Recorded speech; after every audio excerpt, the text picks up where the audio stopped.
Ready, Berlin? Yes. Okay. Welcome to this meeting of the Wooddale Community Development Commission. My name is Roy Sy. I'm the chairman of the Wooddale Community Development Commission. Will the secretary please call the roll? Mr. Damasco? Here. Mr. Milano is absent. Mr. Peterson? Here. Mr. St. Marie? Here. Mr. Vant? Here. And Mr. Woods? Here. And Chairman Sy. Here. I declare a quorum present. I will now entertain a motion to approve the meeting minutes from June 20th, 2016. So moved. Second. We have a motion and a second. All in favor signify by saying aye. Aye. Motion carried. We have two other business items tonight before us, before we move into the public hearings. As a reminder, lot consolidations do not require a public hearing, but will require a recommendation by the Community Development Commission before being considered by the City Council. First is case number 2016-CDC-07 is in regard to the lot consolidation for properties commonly known as 131, 139, and 147 Pine Lane, located on the east side of Pine Lane between Arbor Lane and Dunley Street. Staff, will you please provide a summary of the request? All right, thank you, Commissioner Sy. You'll have to be sworn in, please. What was that? You'll have to No, be- we, Oh, okay. All right, What thank you, about the Commissioner Sy. publication? As stated, Almer's Builders and Developers is the petitioner who's requesting a lot consolidation of the three existing lots. As stated, it's on the east side of Pine Lane, between Arbor Lane and Dunley Street. Arbor Lane is to the north and Dunley is to the south right over here. This meeting will actually serve as a concurrent review of the concept plan, preliminary plat, and the final plat that's required by the UDO, just so that's noted. This is the existing layout of the three existing lots, with 131 Pine Lane abuts to Dunley Street, the 139 Pine to the north, and 147 Pine, the northernmost of the three lots, that abuts Arbor Lane. This is the three lots kind of showing you the existing layout prior to consolidation. After consolidation, 139 Pine, which is lot 2, will actually be divided in half between the new lot 1 and 2. It's kind of hard to tell, but there's a green outline and a blue outline showing where lot 1 and 2 will be.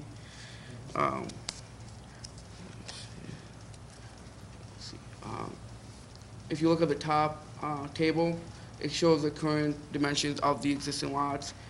As you can see, currently none of the three lots meet the minimum standard of the lot depth of the R3 zoning district, so they're considered non-conforming currently.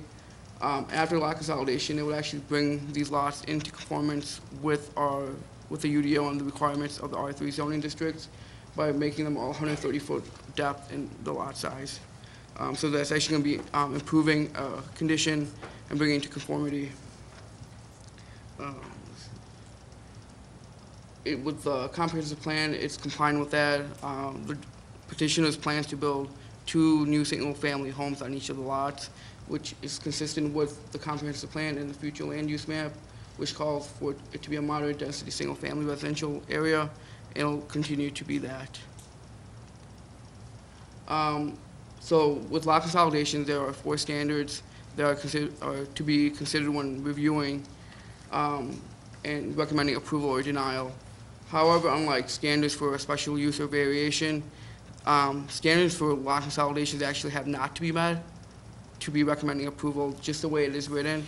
So that it might be confusing because you're typically wanting to meet these standards for approval. With these standards, it's actually the opposite. You actually don't want to meet these standards for approval. So the first standard is if the design and layout conforms to the provision of the chapter, which it does. It meets all the requirements that are set forth in the chapter.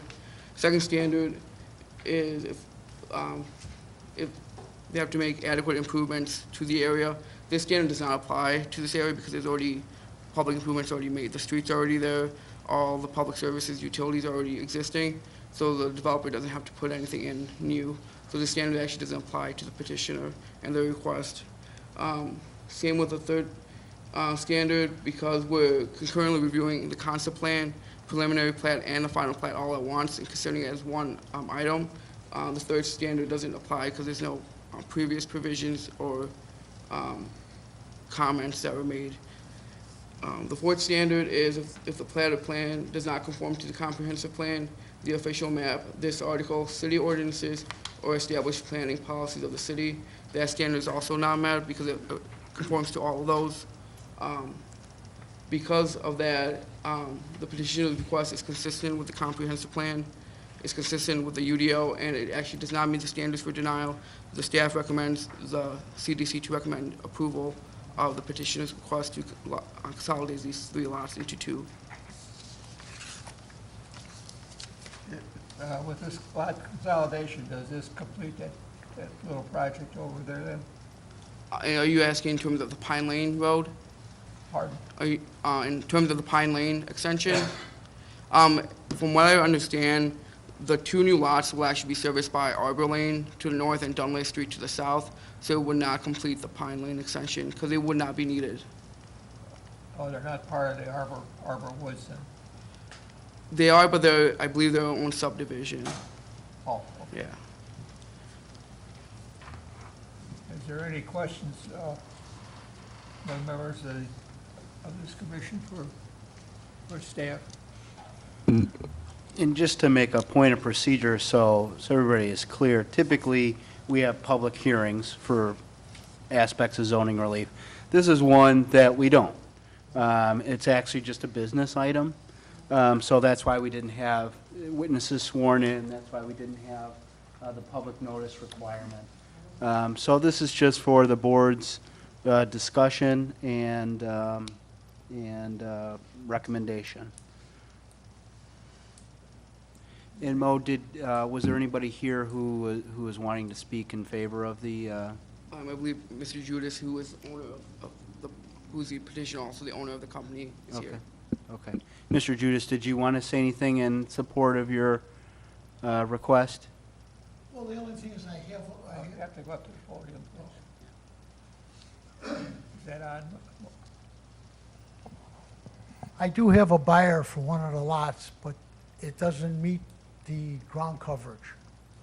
He wants to put in a built-in pool. He wants a nice deck. I don't know if he wants a gazebo or not, but it doesn't fall within the parameters the way it is now of the 40.5% coverage. So that's why I want to consolidate the 3 lots into 2.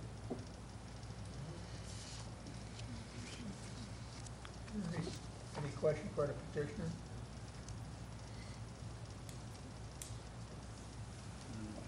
This is your suggested motion. Okay.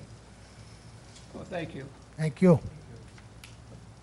Okay, based on this submitted petition and testimony presented, the proposed lot consolidation does not meet the standards for denial and is consistent with the UDO and comprehensive plan, and therefore I move that the Community Development Commission adopt the findings of fact included within the staff memo as the findings of the Community Development Commission and recommend that City Council approval of case number 2016-CDC-07.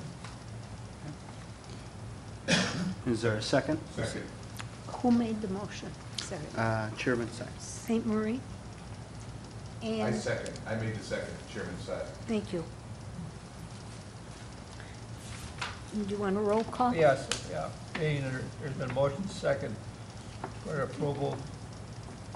Would the Secretary please call the roll? Mr. Damasco? Here. Yes. Yes. Yes. Mr. Peterson? Yes. Mr. St. Marie? Yes. Mr. Vant? Yes. Mr. Woods? Yes. And Chairman Sy. Yes. the motion to recommend approval of the lot consolidation of 131, 139, and 147 Pine Lane carries. Next case we have is case number 2016-CDC-08 in regard to the lot consolidation for properties commonly known as 110 and 116 Florina Court, located on the south side of Florina Court near the southwest corner of Woodale Road and Florina Court. Would the staff please give us a summary? Thank you, Commissioner Sai. Timothy and Christine Ben, I believe Mr. Ben is here tonight on behalf as a petitioner. They have requested a lot consolidation of 2 unimproved lots on the south side of Florina Court, and the 2 lots are approximately 100 feet west of Woodale Road. This is showing the location of the 2 lots existing right now. 110 is closer to Woodale Road on the west side. As with the previous item, this is going to be a concurrent review of the concept plan, preliminary plat, and the final plat as required by the UDO. So these 2 lots are currently known as 110 Florina and 116 Florina. There are plans for 116 Florina for a single-family home. What is shown on the plat survey currently is not existing; those are just plans. So currently, it is they're both unimproved lots. Just in case there was some confusion about what the plat was showing. The petitioners are requesting a lot consolidation in order to be consistent, in order to construct their new home with a swimming pool and avoid any lot coverage issues down the road. If you look at the top table, that's the existing lots and how they meet the R2 zoning district lot standards. They're in conformity with them. By consolidating, it doesn't create any problems. It actually increases size so that it meets all the standards of the R2 zoning district. The plan, the future land use map calls for this area to be a moderate density single-family residential. The petitioner plans on constructing a new single-family home on the new lot, which is consistent with the comprehensive plan and doesn't go against that.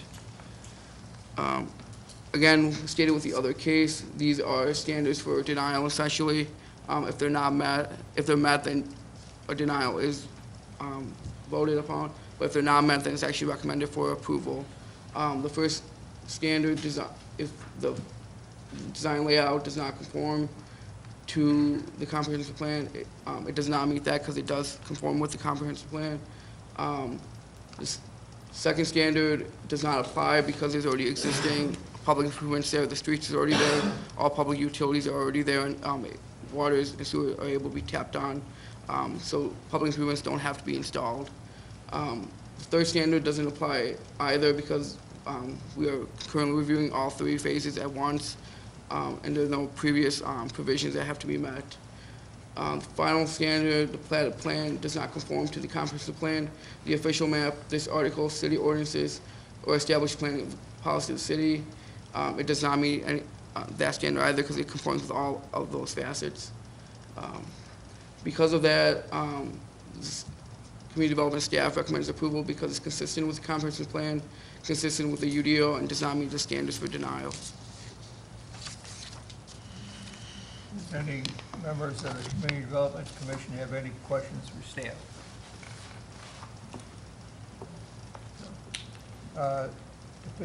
You're the petitioner. Do you have any comments? Okay.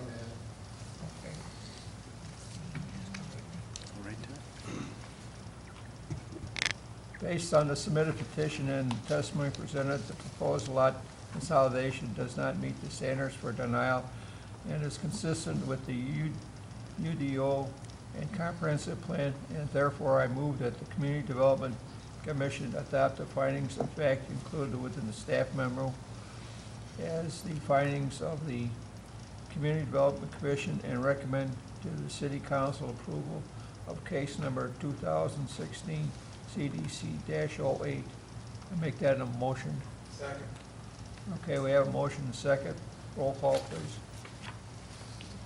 Okay. Mr. Damasco. Yes. Mr. Milano is absent. Mr. Peterson? Yes. Mr. St. Marie? Yes. Mr. Vant?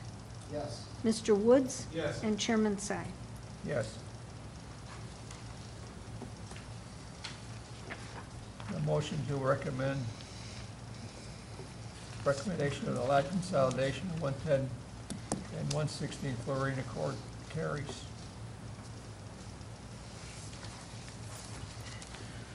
Okay, now we're going to go into the public hearing scheduled for tonight.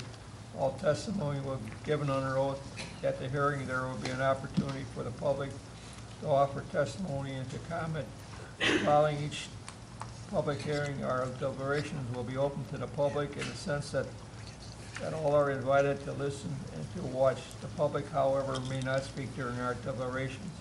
State statute requires a vote by a majority of the members of the Community Development Commission for those matters that will be referred to the City Council for approval, and for those matters which the Community Development Commission will make the final decision. We ask the applicants here tonight to provide general description of the proposal and give the specific evidence to demonstrate the proposal meets the standards of approval for the request. The burden is on the applicant to prove the case. With respect to others who wish to speak, and you may give an opinion or present specific evidence as to why you believe that the applicant meets or fails to meet the standards for the request. Finally, we'll strictly adhere to the schedule prepared for tonight's meeting. In the case of an application or event you or your attorney have filed an appearance of objector, you will afford sufficient time within to present your evidence. Whether you're a member of the public wishing to make a statement for the record or a witness testifying on behalf of the applicant or objector, you will be placed under oath and begin by stating your name and address. If you're not presenting evidence on behalf of an applicant or an objector, your remarks will be taken after the applicant and all those who have filed an appearance as an objector have presented all their evidence. You will be subject to question by the Community Development Commission and the applicant or objector. To allow as many people as possible to be heard, if you're not an applicant or objector, we would request that your remarks be limited to 5 minutes. If additional time is needed, the hearing will be continued to the next available date. I will now call the first matter before us this evening. This matter is case number 2016 CDC-05 in regard to an annex and rezoning of 467 North Maple located on the northeast corner of Elmhurst and Central. Secretary, please note the attendance and the quorum is present. Staff, please provide a summary of the request and indicate when the notice of the hearing was published and whether you have the certificate from the newspaper. You'll have to be sworn. Would you raise your hand, state your name, please, Did you want to take the vote for the quorum? for the publication? The vote for the quorum? Or- oh. Mo Khan, 404 North Wooddale Road. Oh, sorry. Do you swear to tell the truth, the whole truth, and nothing but the truth, so help you God? Yes. Before I begin, I just want to explain why we're here again with this particular case. I know we discussed it last month. There was an issue with the newspaper publication of the public notice. It was not actually published, contrary to what we had said in the meeting, so that invalidated the meeting that we had last month. So we're here again to redo the meeting, and we have the publication notice on file. So I just want to explain that before we started. If there's any questions, staff can answer them before we begin with the presentation. So just to piggyback on the comments made by staff, this case we had the last time the board had convened, there was a notice issue. I believe the notice was sent to the newspaper, but the newspaper had some difficulty getting it published in time. One of the requirements under state statute is that notice be published in the newspaper. And if that doesn't occur, that can invalidate the decision that, this board made last time. It was to recommend, and ultimately the decision the city council makes down the line. So in an abundance of caution and make sure we're following the law to the T, we're just going to redo this case now that we have proper notice. Okay. Go ahead. I probably just would like to add on to that. We apologize for any inconvenience, to the CDC, to the applicant. It's an unfortunate situation. It's something that has never happened before. Certainly, I've been doing this a number of years. Also, Kelly has as well. It's a very unique situation. Like I said, it's not something that we're happy with. It's one of those situations that comes up. And we've had a couple of issues with the notices, and clearly moving forward, this is something we'll be paying close attention to, but I wanted to make sure it's on record to the applicant and also to the CDC. Apologize for any inconvenience. It's certainly not intended from our standpoint. Thank you. Is there any questions from the commission or the staff? All right, thank you. The petitioner? I think Mo was Oh, going to I'm do his sorry, staff go ahead. presentation. I'm sorry. So we have this request in front of us by 467 North Maple Avenue LLC, which is a petitioner. I believe we have the owner of the business and his attorney present. So if you have any questions for them later on, they're there to answer those questions for you. 467 North Maple Avenue is currently an unincorporated DuPage County property located at the northeast corner of Elmhurst and Maple Avenue. The current zoning of the adjacent properties you have R3 zoning to the east and north, which are also unincorporated DuPage County. To the west, you have R1, and to the south, you have R4. Further east, where you're back into incorporated Wooddill with similar lot sizes to what 467 North Maple Avenue is, you have R3 zoning over there.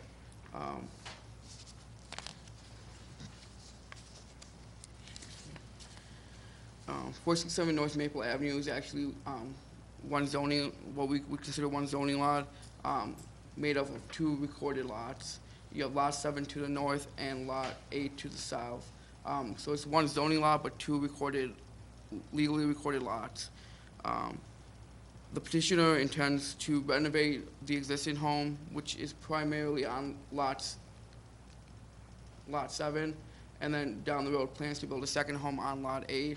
The current improvements of the property, you have a two-story single-family home, a garage, and a shed. When the petitioner builds a second home, the driveway that is currently on lot 8 will be moved to lot 7 to service lot 7. That way, lot 8 can be developed as its own individual property. The petitioner's plan is consistent with the future land use map and compliant with the comprehensive plan. The comprehensive plan calls for the area to be a moderate density single-family residential area with the existing conditions. It's already compliant with that, and with the construction of the second home on lot 8, it'll continue to be compliant and consistent with the future land use map.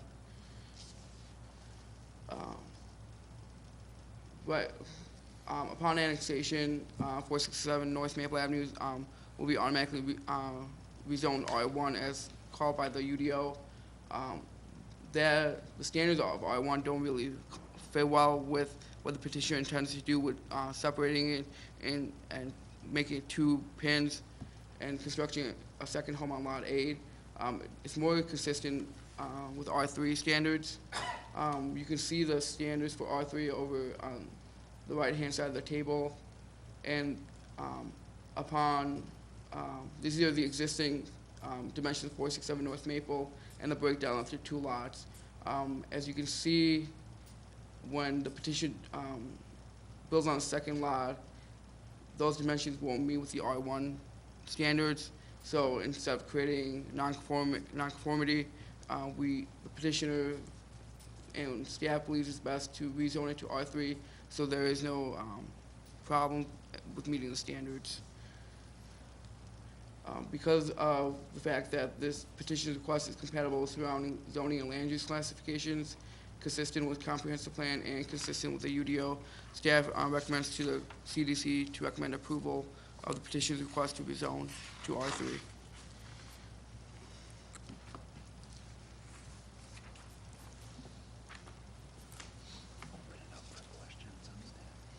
Are there any questions from the staff, of the staff or the commission?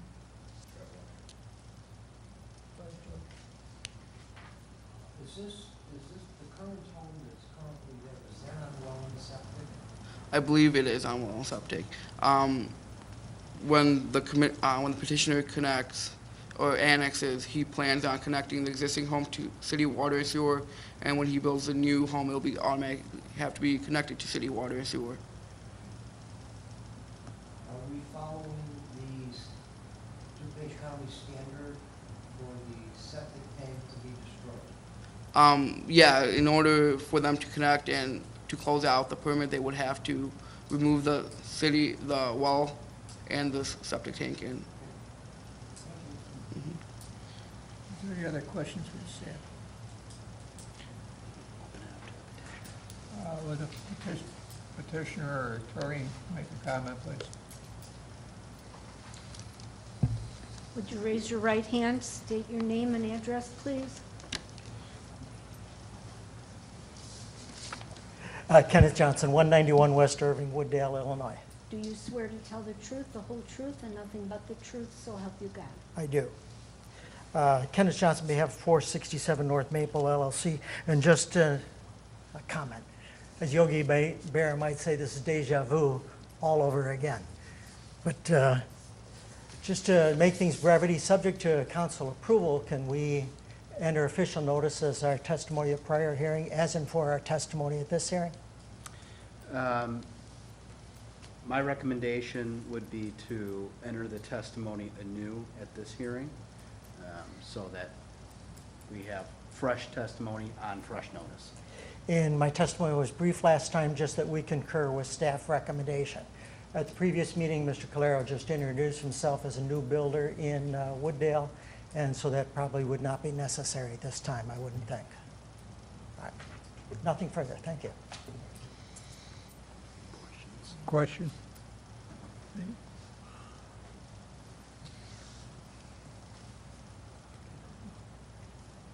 No questions. Close the public hearing. There's hearing none, I now entertain a motion to close the public hearing. I need a motion, please. So moved. Do I have a second? Second. Roll call, Marilyn. Mr. Sy? Yes. Mr. Damasco? Yes. Mr. Peterson? Yes. Mr. St. Marie? Yes. Mr. Vant? Yes. And Mr. Woods? Yes. Okay. Public hearings. Want to do this? No, this goes. Indicate that the motion carries. Okay. Indicate that. Okay. The motion is carried. The public hearing on case number 2016 CDC-5 is closed. We will now proceed to deliberations on the merits of this request based on the evidence provided. No additional testimony will be admissible, and a public comment cannot be made during the discussion. Is there any discussion on this case? Being there's no discussion, a motion relative to the request for the text amendment. Okay. Okay. I got it right here.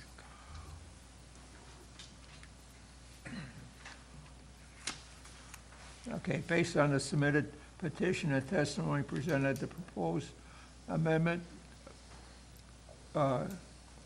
rezoning is consistent with the UDO and comprehensive plan, and therefore I move that the Community Development Commission adopt the findings of fact included in the staff memo as the findings of the Community Development Commission and recommend the City Council approve case number 2016 CDC-5.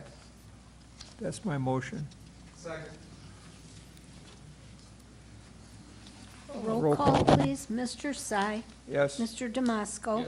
Mr. Peterson. Mr. St. Marie. Yes. Mr. Vant. Yes. And Mr. Woods. Yes. Okay, our next item on our agenda is case number 2016 CDC-10 in regards to the multiple text amendment to Chapter 17 of the Municipal Code, the Unified Development Ordinance. Will Secretary please call the roll? Mr. Damasco. Yes. Mr. Peterson. Yes. Mr. St. Marie. Yes. Mr. Sy. Here. Mr. Vant. Yes. And Mr. Woods. Here. Okay. Secretary, please note that the attendance and the quorum is present. Staff, please provide a summary of the request and indicate when the notice of hearing was published and whether you have the certificate of publication from the newspaper.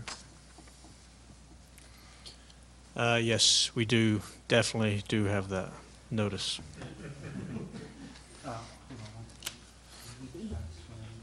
I'm sorry? Not Mr. Cage. Mr. Cage, would you raise your right hand Absolutely. and your name and address, please? Ed Cage, 117 West Division Street, Itasca, Illinois. Do you swear to tell the truth, the whole truth, and nothing but the truth, so help you God? I absolutely do. Thank you. So the reason we're here, as you know, time to time we discover things in the UDO, Uniform Development Ordinance, that need modification. Typically, we come across these as we find errors or contradictions, and that's really why we're having this public hearing this evening. So before you, we have 4 proposed amendments. What I plan to do is just kind of give you an overview of all 4 of the proposed amendments. Some are more detailed than others. And then if there are any questions, feel free to jump in and I can hopefully clarify or answer any of those questions. So the first proposed text amendment is relating to gasoline, service, and motor vehicle, gas stations, service stations, and motor vehicle mini-marts. What we have discovered in our discussions with various developers that there's some inconsistency in the UDO, and I know we have a number of existing gas stations. Clearly, they're all on major streets: Irving Park, Thorndale Avenue, and Devon Avenue. And what we've found is, through those list of gas stations, they're all clearly gas stations. They all have mini-marts. And 2 of them obviously have service stations, which is motor vehicle repair. Now, the interesting part of the section of the code is that typically if anyone's going to build a gas station, they're going to have a mini-mart. The auto repair is sometimes included, sometimes excluded. The mini-mart, it seems to be in this day and age, every gas station has a mini-mart. If anything, they're getting bigger, more elaborate, because obviously that's a considerable part of the business. So what we have found is that the mini-mart portion is not listed. Right now, you can see in red under mini-mart C1 and C2, this would be the proposed amendment, which would to make it consistent with the gasoline station and the service station. The service station portion of it, which is the auto repair, that's the bigger impact, certainly from a land use perspective. But if someone's going to build a new gas station, they're going to include a mini-mart, and to not allow it as either a permitted or a special use could be problematic. So what we're proposing essentially. Do you have that point number? Oh, it is? Okay, thanks. So what we're proposing is to add in the special use category for a mini mart in C1 and C2, thereby making it consistent with the other, the gasoline station is also a special use, and the service station is also a special use. So what we found is an inconsistency. We would like to, with your recommendation, we would like to make it consistent, because obviously that's the best defense of any type of ordinance. And what we have right now is we have a number of businesses, and you remember that list that we just looked at. We have a number of businesses that do have the mini-mart portion within the gas station, and the ordinance doesn't allow it. So that's, those are, grandfathered uses, legal non-conforming. So that is the first proposed amendment. And obviously that's, so moving on to the second one, which is more based around public service facilities. Right now, probably going to jump ahead a couple, just bear with me, and then I can. So right now, you can see that we have called them out specifically in the Uniform Development Ordinance: sewage treatment plant, water filtration plant, water pumping station, water reservoir. And obviously these have special uses in R4 zoning district, very specific, permitted uses in the I1 and the I2, which is the industrial districts. What we're proposing is to eliminate these categories, essentially roll them into two categories. One would be the utility and public service facility, the minor category, and then the utility public service facilities major. What that essentially means is, and then this as well, I'll jump back, the minor facility, and just to kind of give you some examples of the difference between a minor and a major, under our new proposed language for a new definition, which is what this would include, a lift station would be minor. It's not staffed. It has to be located in a neighborhood. And a major typically would be, a good example would be the water treatment plant. So one would be a permitted use, and one would be a special use. So just reading through this briefly, infrastructure services, this is for a minor facility. Infrastructure services that need to be located in or close to the area where the service is provided. Minor utilities and public service facilities generally do not have regular employees at the site and typically have few, if any, impacts on the surrounding areas, such as poles, wires, cables, conduits, vaults, laterals, pipes, mains, valves, and other similar equipment for the distribution to consumers of telephone or other communications, electricity, gas, water, or for the collection of sewage. Now that's on the minor side, which, lift stations, things of that nature, and I would be remiss if I didn't cover the fact that we have a number of these facilities in the community. A number of the facilities are not screened. The plan, separate of the amendment this evening, is that the city does a better job of screening those facilities. So I would like to raise that as a point that even though these facilities are in neighborhoods, if anyone lives next door to them, they deserve to have them screened with a solid fence and landscaping. I know for certain if I was living next door, I would expect the same thing. I think at a minimum, that's something that the city should be moving forward with, and that's something we're investigating. So I think that's a key component there. Continuing on the minor, typical uses also include water and sewer pump stations, gas regulating stations, underground electric distribution substations, electric transformers, water conveyance systems, stormwater facilities, and conveyance systems, telephone switching equipment, and emergency communication warning or broadcast facilities. And then the other two sections, and I'll read these in so they're in the public record. Number 2, the production, we're still on the minor category, which is substantially more lengthy than the major facility. The production, collection of or distribution of renewable energy, water, or other similar resources at a neighborhood, district, or campus scale are classified as minor utilities and public service facilities. This includes distributed energy facilities that produce or distribute energy from renewable sources and neighborhood stormwater facilities. Renewable sources, what comes to my mind, solar panels and the like.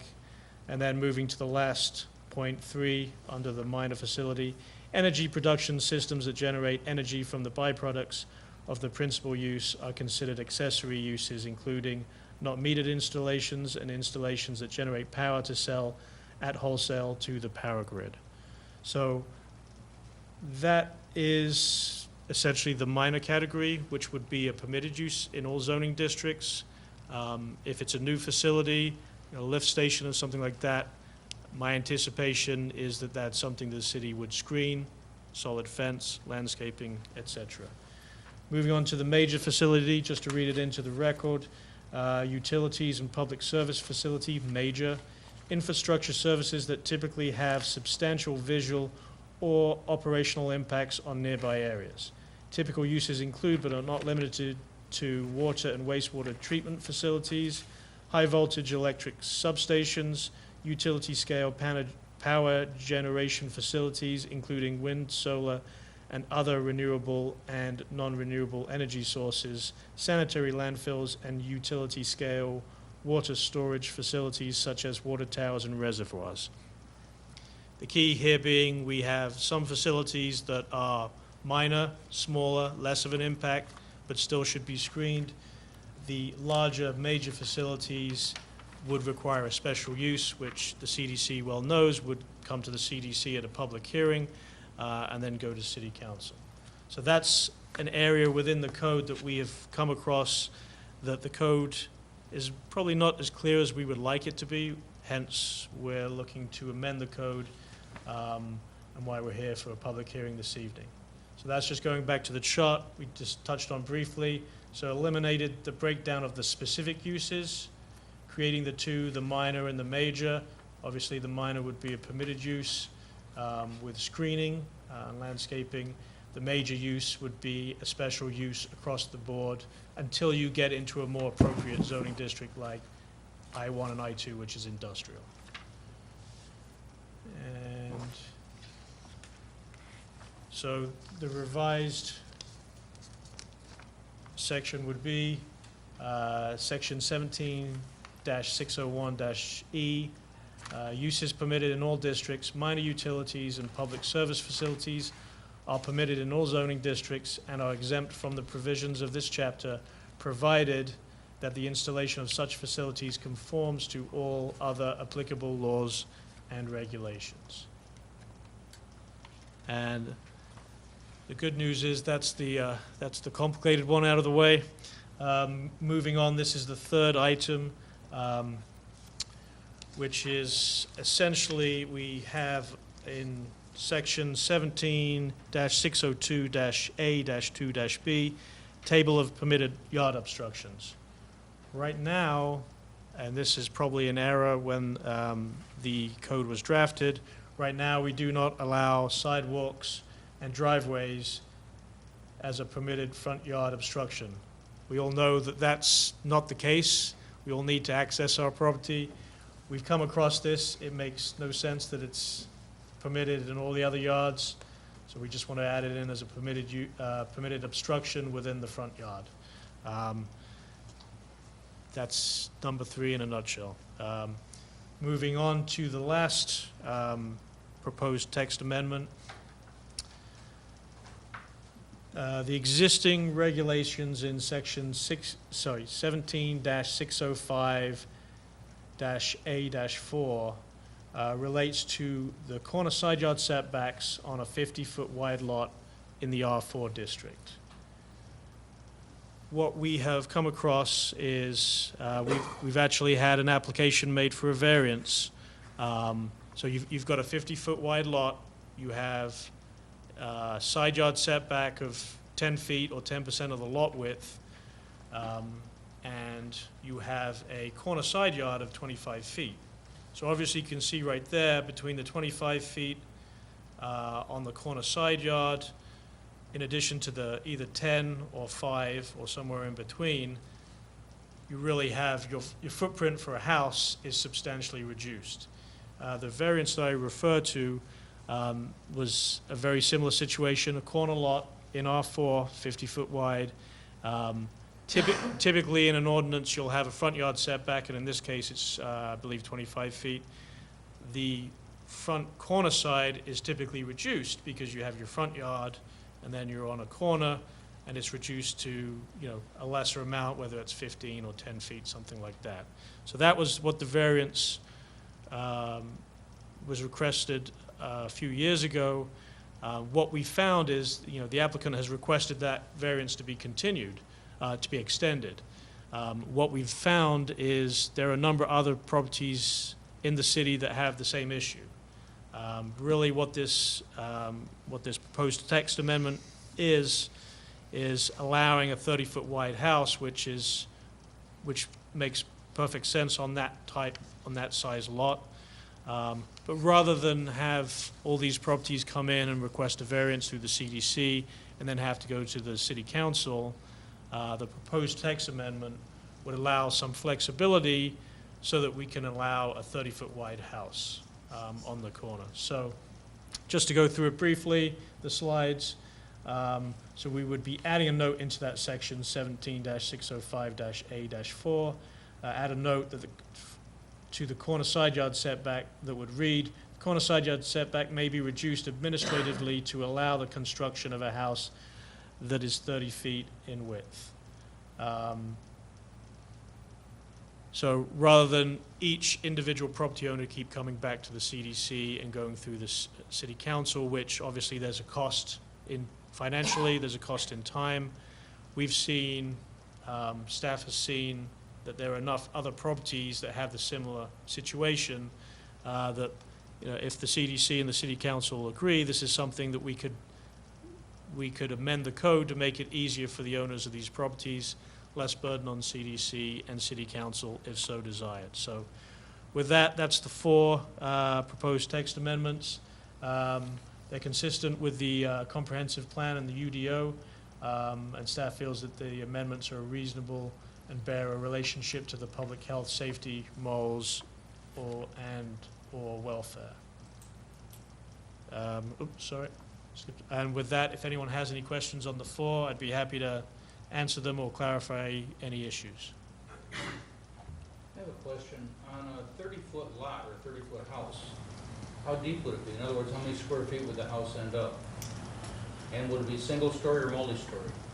Well, the height requirements would allow either a single or two-story house. In terms of the square footage, it depends on the size of the lot, how deep the lot is. Right.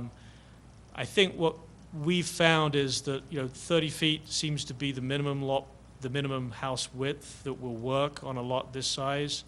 So the problem is that, you know, when people are looking, you know, to develop these corner lots that are 50 feet wide, that the front yard setback is reasonable because it's, you know, it's 25 feet, and that's pretty consistent with other communities and other locations in the community. The real challenge is having another 25-foot corner side, you know, front corner setback as well, because then it not only is it pushing you back from one street, it's also pushing you back from the other, thereby limiting what kind of house and what type and style and width house you can build. I think from an aesthetic standpoint, if we allow the houses to be a bit wider, up to the 30 feet, I think we'll get better designed houses because you've got more room to work with. Really, if it's being pushed back, and I think if someone's trying to build a house there, my guess is that most people would come in and request a variance, and then the question is, what would that front yard setback go to, from 25 to 15 or 10? Because if they put a driveway in and then you talk about green area, which is a percentage required, you got nothing to work with unless it's a deep lot. And that's an excellent point. Obviously, you know, this would be just for the setbacks itself. Any, you know, and I know the CDC is very familiar with lot coverage, having discussed that fairly recently. As the lot coverage has changed, in terms of the percentage that's allowed. I think that's a reasonable amount. People will have to work within those requirements. So you're exactly right. These lots are small. If they're not particularly deep, it can be challenging. But I think from a setback standpoint, because it's really the secondary street that the house is on, a typical ordinance or code would be, and I'm just thinking of one in a community I've worked in recently, would be 25 for the front yard, and either 10 or 15 on the side, depending on the size of the lot. Sorry, that was a long answer to a... Any questions? Any more questions? Go ahead. You answered part of my question, but my next question is what percentage of lots in Wooddale are 50-foot wide? I don't want you to give me an exact, but obviously it's been a problem in the past. Well, the area that we're discussing is what I would refer to as the north, it's east of Wooddale Road, the older area of the community, and the typical, the standard 50-foot lot. I can't give you an idea on the percentage. It's something we could look into and find out. But I think that the key is that, we discussed it with the variance from a couple of years ago and the extension of that variance. But what I've noticed is there's a number of other lots in a similar position. When we see that trend, when it's more than one or two or three, if it's one or two or three properties, the applicants can come in and request a variance. If we start to see a trend where it's 10 or more, then rather than have 10 people come in and request variances, then that's appropriate to request a code change. So I can get you the exact number. It's in the double digits. It's enough that we wouldn't want to put the onus on the property owners to have to come in and request a variance every time, just because it's there's a time to it and there's a financial constraint as well. Well, George, most of the lots that are 50-foot are east of Wooddale Road and north of Irving Park. North, yes. In the original part of town, like where I live. I live on the corner, and I had this problem when I built my house in 1960. So, and I had to put if I could have put a extra couple feet on the width of the house, some of the rooms wouldn't be as small as they are now. But at that time, everybody was using the plan from Elk Grove Village anyway. So. Right. And I think the other important thing to note on those lots are that if somebody comes in and requests a variance, the CDC knows well that a variance is valid for a year, and then the applicant has to come back and request an extension. That's time consuming. The application that I referenced earlier, they're in a similar situation where they requested a variance and for whatever reason couldn't move forward within that time period, and then the onus is on the property owner to keep coming back and request an extension. And I think this is, if the CDC and City Council are comfortable with, this may be a way of handling a number of different properties and being a little bit more flexible. And certainly my opinion is that hopefully we would get a little bit more design elements within the house. You get a better product, and as you said, Chairman Sy, that's an excellent point. People have we don't want people building up to the street. That won't be the case. They'll have an appropriate setback. It just gives people a little bit more flexibility, and if they want to add some more, if they have a two-story, it gives them the ability to bump out a one-story, so you get that more of an architectural feature. I think there's some flexibility in there that will help people develop those lots, and that's what staff thinks. Yeah, because most of the time, the years I've been out here, is the fact that first it was all the little ranch houses, and then we went into the bi-levels to get the extra square footage in the houses. So this is it's going to be helpful for the remaining lots that are in the older section of town, which when I built was called Frog Hollow.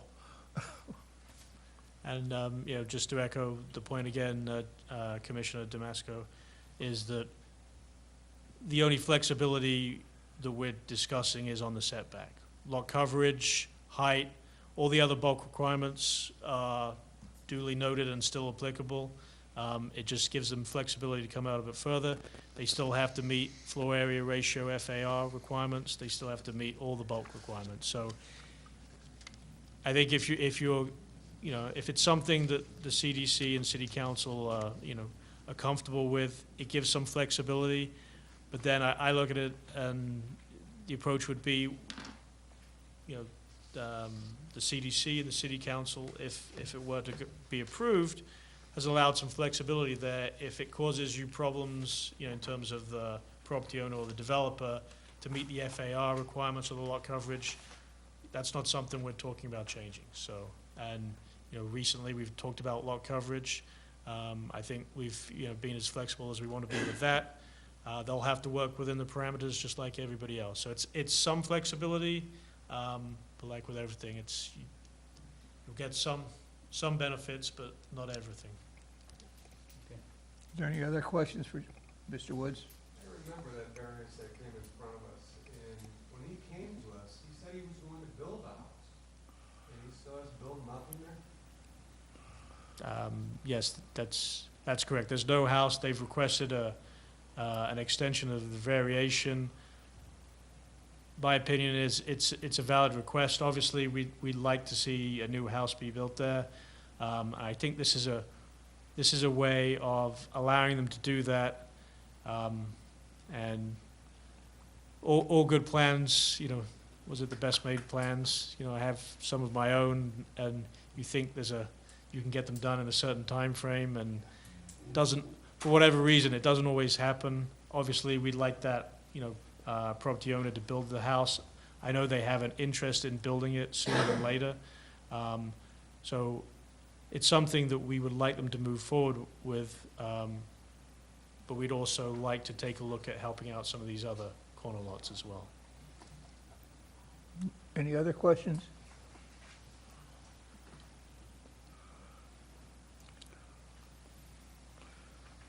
Hearing none, I will now entertain a motion to close the public hearing. I'll make that in a motion. Second. Will the secretary please call the roll?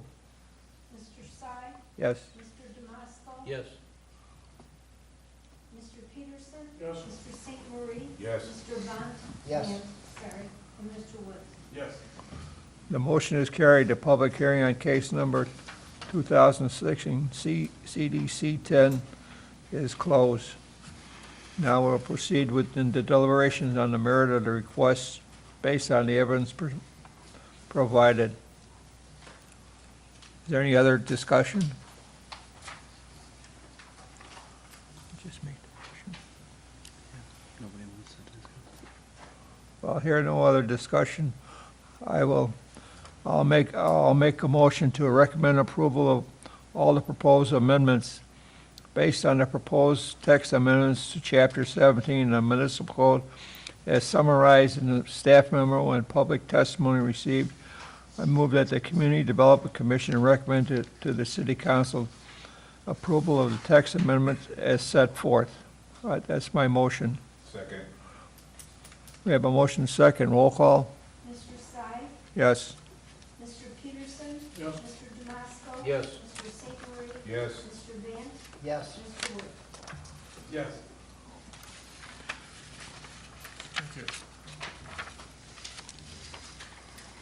Okay, that's it then, right? Okay, is there anything from staff would like to add tonight?